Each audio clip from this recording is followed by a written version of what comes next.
to the Jesu Otaku anime review. It's been too long since justice and peace ruled these streets. The law has been discarded. Now it's time for us to take it into our own hands. Let's review some friggin' anime.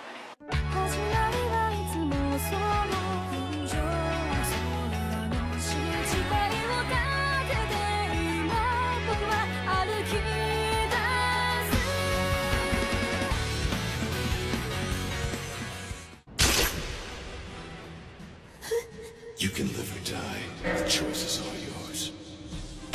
In the distant future, or perhaps another world, the economy is in shambles, and clever criminals are trusted more in public office than the government itself, or what is left of it.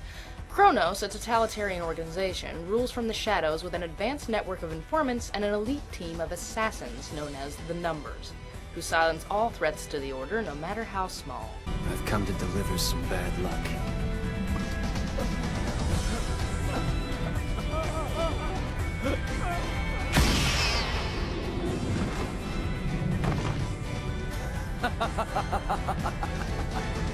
On the sidelines of this struggle are the Sweepers, simple bounty hunters who live from paycheck to paycheck, scrambling for the targets that the Numbers let creep by. Sven Volfeed is one such sweeper, a one-eyed hobo who fancies himself a gentleman, and when the bounty head paying for his breakfast is stolen by a killer named Black Cat, he starts looking into it.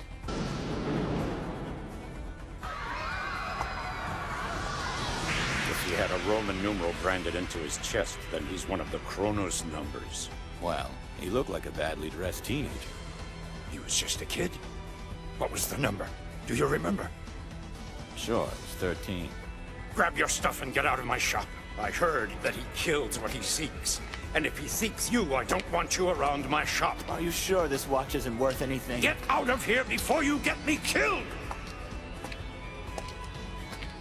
The Black Cat. Black Cat is really the 13th and final number, one Train Hartnett, known for his silent arrival, zero hesitation, and hefty pistol named Hades. However, Sven has a few tricks of his own, and soon finds his mission entwined with the tortured assassins. Eve, let's go. He is here.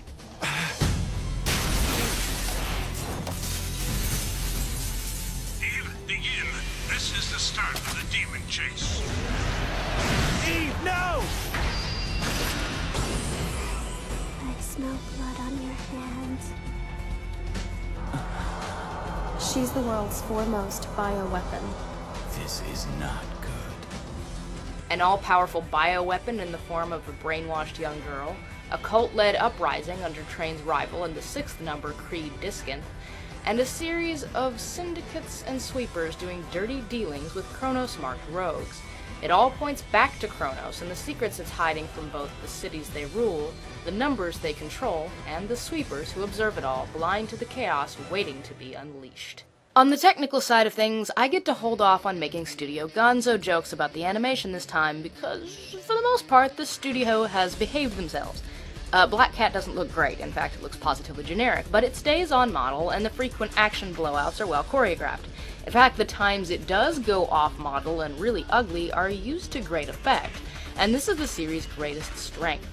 Someone on staff here has been to film school, apparently, because Black Cat is always playing with perspective, lighting, or just pulling fancy camera tricks. Some of these are cliche, but there are a few neat angles in Black Cat I've never seen done quite that way before. Reflections, distortions, illusions, a good third of Black Cat looks like the opening to a Bond movie, and it makes the action a lot more fun. It's not a big enough style choice to be obvious. Black Cat's art still looks like every shonen out there, but presentation-wise, they did their darndest to make it stand out. The score for the show is just all over the place. The fights are laden with big dramatic orchestral music, the chases are heavy techno downbeats, the goofy scenes with the twang of country strings to use, and if Creed shows up, you're gonna hear a choir and they're gonna be mighty upset. The fate of those who defy God is always death. Farewell, Sephiria Arcs. May you rest eternally in peace.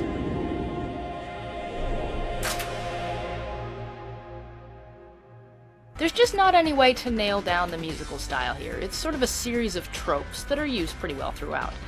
Voice-wise, Black Cat is gloriously over the top in Japanese. Lots of shouting or dramatic whispers, not a note of subtlety in sight. And that's not an insult, that's kind of what this series needs.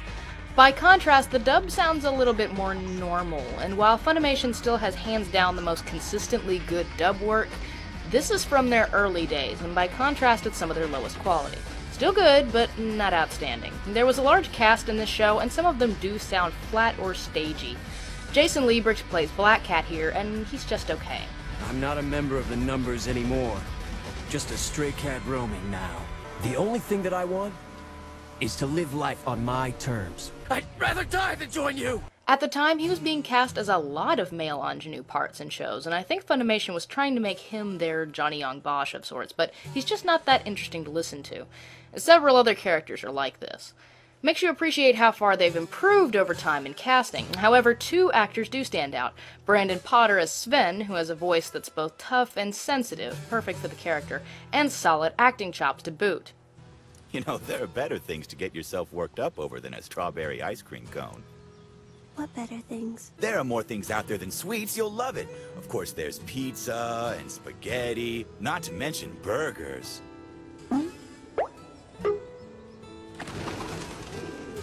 In my opinion, he hasn't been in nearly enough.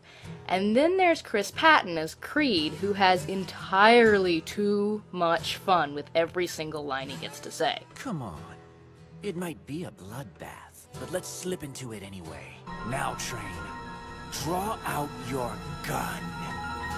Creed's defining trait is his not entirely chaste obsession with our hero, and Patton can take even the least suggestive dialogue his character has and make it drip with skin-crawling seduction, equal parts hilarious and uncomfortable. Yes, this statue was nearly complete. All I needed to add was a murderous look in your eyes. But now, I don't even know if I want you to have eyes at all. Or even a head, for that matter. Overall, it's not the best dub. Parts of it aren't cartoony enough, but it's still solid, and Patton's Creed is delicious. So, okay, that was a long plot summary, and there is a lot going on in Black Cat. It's always pretty vague as to what kind of world these people hunters live in, starting out very shonen noir, I guess, almost anime Blade Runner, but eventually getting to be too silly and too much of a cultural mishmash to be even remotely comparable to that classic, and thus ruining a lot of good jokes I was hoping to use about it. Okay, a lot of bad jokes. For now, we'll say it takes place in Shonen Land. Yes, Shonen Land, where even the dark alleys are brightly colored, everyone wears ridiculous outfits, 15-year-olds are experienced warriors, and anyone over 25 is retired. And yet the market is still way too oversaturated, apparently. There are too many characters in Black Cat. You have all of Kronos and their numbers, the Apostles of the Star, which are Creed's posse, a goodly helping of civilians, so many sweepers, both alone and in groups, and Eve, who ties them all together. Now, you know the main strength of this show by now, it's absolutely the presentation.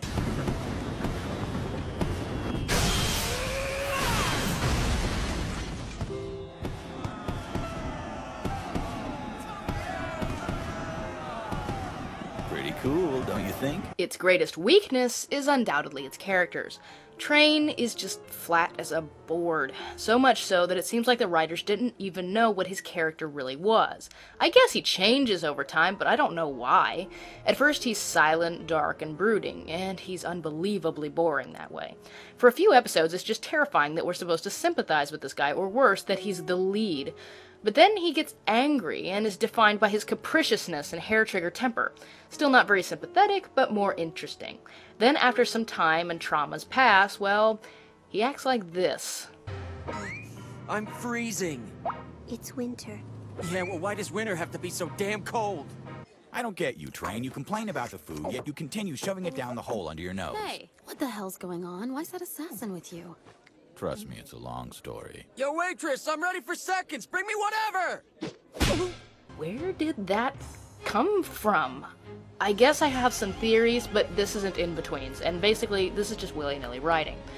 All of the characters have backstory, but none of them are very well developed. There's just too many of them and too much going on for them to be very interesting. Are they entertaining? Oh, sure. Everyone has some sort of superpower of some kind, from orichalcum weapons to every kind of Tau magic, and as shonen goes, this is how you do it. Period. Hyper stupid, action-packed, exceedingly comic booky. There you go, we've somehow gone from Blade Runner to X-Men. The bad news is, well, of course the characters are crazy stereotypes, the story is paint by numbers. Kooky band of unlikely misfits on separate quests for vengeance get involved in world conspiracy.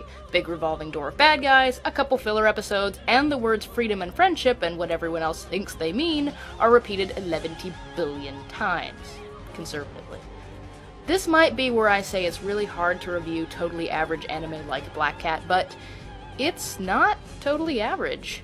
It's a typical story with typical art and typical characters, but it's one of those things where you just get that spark, like the people working on it really cared and did everything they could to entertain you along the way. It's the kind of thing that can make total dreck engrossing for 26 episodes, and I think I need a name for it. I guess I'll just call it effort. Black Cat is available from Funimation. The original manga by Kentaro Yabuki is available from Viz Media. A light novel called Black Cat Stars Heat, that's a loose translation mind you, written by Tomohito Osaki, has not been released stateside. All in all, I said of Corinne that it was the kind of totally average shrug-off the 2-star rating was made for.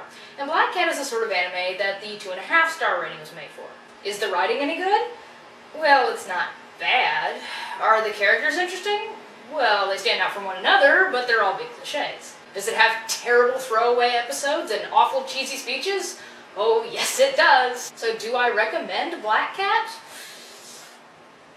Yep, I do. It's super entertaining and it wasn't a waste of my time. And sometimes it's just impossible to nail down what makes something enjoyable apart from it's just plain fun.